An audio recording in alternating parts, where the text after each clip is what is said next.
છોટાઉદેપુરના સંખેડાના ઉચ્ચ નદી પર આવેલા અર્જુનનાથ મહાદેવ મંદિરને બચાવવા માટે સંખેડાના ગ્રામજનો આંદોલન કરવા માટે મજબૂર બન્યા છે।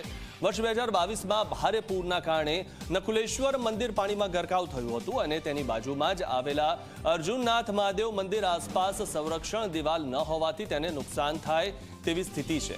અનેક રજૂઆતો છતાં પણ પ્રોટેક્શન વોલ ન બનાવવામાં આવતા સ્થાનિકોએ આંદોલનનો આરંભ કર્યો છે, જેના ભાગરૂપે આજે સંખેડા સજ્જડ બંધ જોવા મળ્યું। ગ્રામજનોએ રામધૂન પણ કરી। 2 દિવસ પહેલા સ્થાનિકોએ કલેક્ટર અને મામલતદારને રજૂઆત કરી હતી। અર્જુનનાથ મહાદેવ મંદિરના મહત્વની વાત કરીએ તો આ મંદિર પાંડવોએ બનાવેલું પૌરાણિક મંદિર છે અને અંદાજે 500 વર્ષ જૂનું હોય આ મંદિર તેવું ગ્રામજનો જણાવી રહ્યા છે કે આ મંદિર 500 વર્ષ જૂનું છે અને આ મંદિરમાં શ્રાવણ મહિનામાં હજારો શ્રદ્ધાળુઓ આવતા હોય છે અને ભક્તોને પણ આ મંદિર પ્રત્યે આસ્થા જોવા મળેલી છે, જેથી આ મંદિરની સંરક્ષણ દિવાલ વહેલી તકે બને અને ધરાશાયી થતા બચાવે તેવી લોકો માંગ કરી રહ્યા છે। ઘણા બધા મંદિરોનો વિકાસ થાય છે ત્યારે માત્ર એક સંરક્ષણ દિવાલ ઊભી કરવાની છે, જેના કારણે આ પૌરાણિક મંદિર બચી જાય તો શું સરકાર આટલું પણ ન કરી શકે? લોકો એ જ માંગ કરી રહ્યા છે ને જેના કારણે હવે લોકોને આંદોલન કરવાનો વારો આવ્યો છે। ઘણા બધા મંદિરોનું પુનરુત્થાન થાય છે, ઘણા બધા મંદિરો ફરીથી બનાવવામાં આવે છે, પરંતુ માત્ર અહીંયા સંરક્ષણ દિવાલ બનાવતા પણ સરકારને મુશ્કેલી થઈ રહી છે।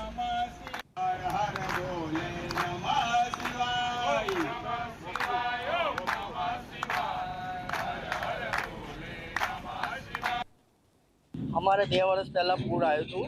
પહેલાં નકુલેશ્વર મહાદેવ મંદિર હતું, ત્યાં શિવલિંગ હતું, એ પાણીમાં ગરકાવ થઈ ગયું હતું પાણી આ પૂર આવવાના કારણે। હવે અમે સંરક્ષણ દિવાલ માગેલી હતી 2 વર્ષથી, એ સંતોષાઈ નથી, એનું અમારે કામ થયું નથી, એટલે સંખેડા બંધનું આજે એલાન આપવામાં આવેલ છે। આજે બજારની શું સ્થિતિ? આજે બજાર સજ્જડ બંધ રહેશે। 31/1/2025ના રોજ સંખેડા સંપૂર્ણ બંધ રાખેલ છે અને પૂરા વેપારીનો પૂરા ગામનો સહયોગ મળેલ છે અમને। અને અમારે સંખેડા ખાતે અર્જુન મહાદેવ મંદિર આવેલું છે ઉચ્ચ નદીના કિનારે। 2.5-3 વર્ષ પહેલાં ઉચ્ચમાં પાણી ફૂલ આવવાથી નકુલેશ્વર મહાદેવ પાછળ ધોવાણ થઈ ગયું છે, પાણીમાં ગરકાવ થઈ ગયા અને અર્જુન મહાદેવને પણ ખતરો છે ધોવાણ થાય એવો। તો અમે સરકાર પાસે સંરક્ષણ દિવાલની માગણી કરી છે। સંરક્ષણ દિવાલ અમારે જ્યાં સુધી નહીં બને તમે નાના મોટા કાર્યક્રમ આપતા રહીશું એવી લોક માંગ છે ગામની। 2 દિવસ પહેલાં મામલતદાર સાહેબ શ્રી કલેક્ટરને બંનેને આમંત્રણ આપેલા ને ગઈકાલે સંખેડા 4 રસ્તા પર શિવધૂન બોલાવી તંત્રને જગાડવા માટે અમે આ કાર્યક્રમ કરી છે। અમે લોકો આજે ગામમાં સદંતર બંધ પાડી છે, હડતાલ છે। કોઈ પણ જાતિ ધર્મના લોકોએ દુકાન ખોલી નથી અને સદંતર બંધ છે। આવો અભૂતપૂર્વ ઉત્સાહ એ પણ હડતાલમાં આજે પહેલીવાર જોવા મળ્યો છે। આ એક જ માંગણી છે અમારા લોકોની કે અર્જુનનાથ મહાદેવ મંદિરની પાછળની જે દિવાલ છે સરકાર તત્વરે બનાવે અને આગામી ચોમાસા પહેલા દિવાલ બને, જેથી અમારું જે આસ્થાનું પ્રતીક છે મંદિર સચવાઈ રહે। મંદિર પૌરાણિક છે, જે પાંડવો દ્વારા સ્થાપિત મંદિર છે। સરકાર પુરાતત્વ વિભાગ પણ આ મંદિર વિશે જાણે છે અને વારંવાર રજૂઆત કરવા છતાં પણ આનું નિરાકરણ આવતું નથી। ચૂંટાયેલા પ્રતિનિધિ એમ કે થઈ જશે, પણ આજ દિન સુધી થયું નથી। તો પ્રતિનિધિ અમારે શું કામના કે જે અમારો અવાજ ના બની શકે અને અમારા આસ્થાના પ્રતીકને સાચવી ન શકે। સંખેડા ગામના ઉચ્ચ નદી પર આવેલું અર્જુનનાથ મહાદેવ મંદિરને બચાવવા માટે ગ્રામજનો આંદોલન પર ઉતર્યા છે।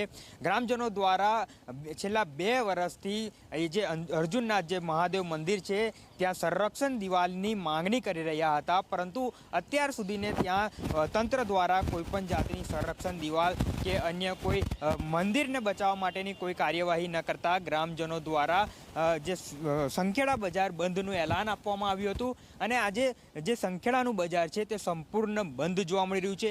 એક પણ જે દુકાન છે તે દુકાન ખુલ્લી નથી અને જે સંખેડાના ગ્રામજનો છે તે આક્રોશમાં ઉતરી ગયા છે।